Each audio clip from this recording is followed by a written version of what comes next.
Alright, I'm done. Oh my goodness.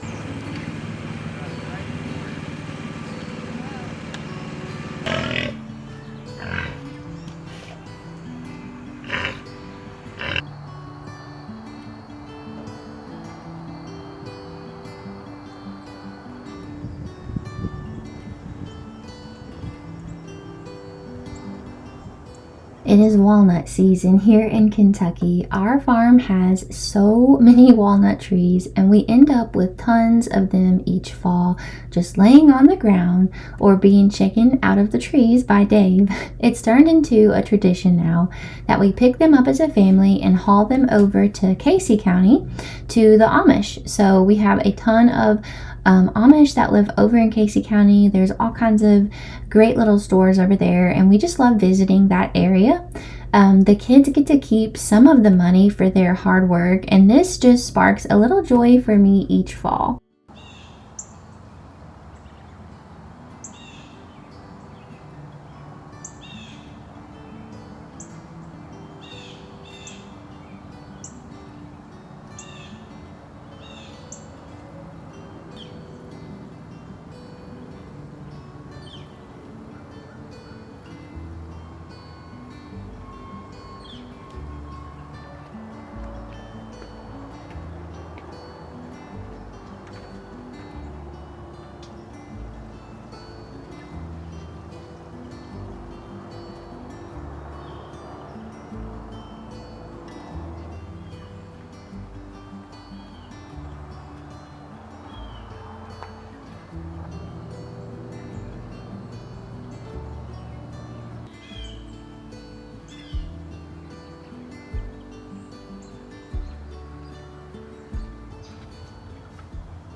As we move out of the warmer seasons into the colder months of the year, I'm really hoping to get this greenhouse up and going for some cooler weather crops. I'd really love to have an area in the greenhouse where I can grow some greens for fresh salads.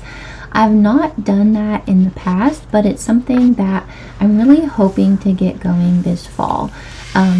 Getting a greenhouse up and going for the cooler months has been on my list for a while because I've never ventured into trying to grow cooler weather things in the greenhouse over the course of winter, but I will try and share that journey as it happens on the farm this year.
We really expanded the flowers this year. We grew many different varieties that we hadn't grown in the past, and we even did a second planting of zinnias and sunflowers in July, which I thought we might have waited a little bit too long, but I'm so thankful that we did that second planting because we have these beautiful blooms right now. I'm cutting them and bringing them in and finding little spaces and nooks and crannies in the house to put a vase of fresh flowers. And last year I actually had zinnias that continued to bloom all the way through November. So I love that so much about them because they just continuously keep producing and you can have them for the holidays. And so bringing them in just adds a touch of color and joy. And I love spending time out in the garden during these fall days. It's just so peaceful.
During these cooler months, I love nothing more than to be in the kitchen making a soup or some type of warm homemade meal or bread.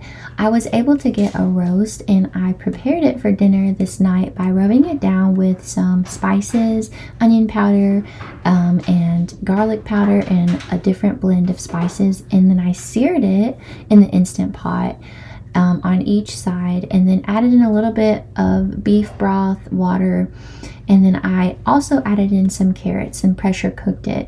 I love using the Instant Pot to pressure cook roast because it makes it so incredibly tender and just fall apart, that's exactly how you want a roast to be when you're eating it.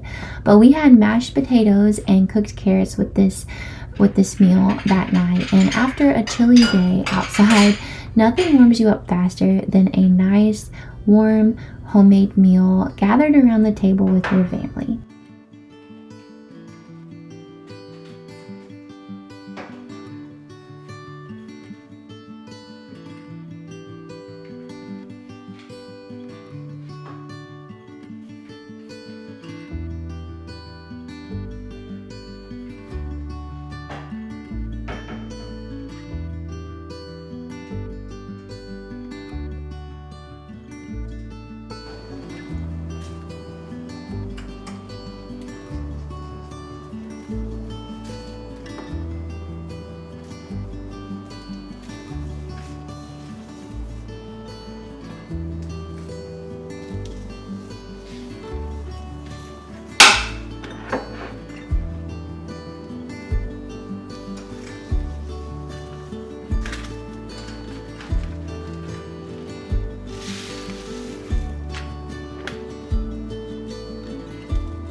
love leftover pot roast sandwiches with just some basic white bread, even a little mashed potatoes and some gravy.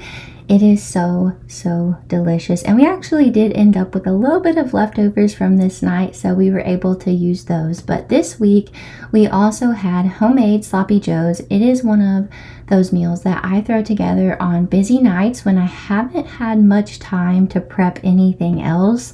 You can brown your ground beef and add everything that you need into the pot and simmer it for a little while, and they're just perfect wrapped up into sandwiches and kept warm in the oven, especially if it's a busy night when maybe people aren't getting home in time for dinner or you need some leftovers for lunch the next day. It's just a really, really simple classic meal.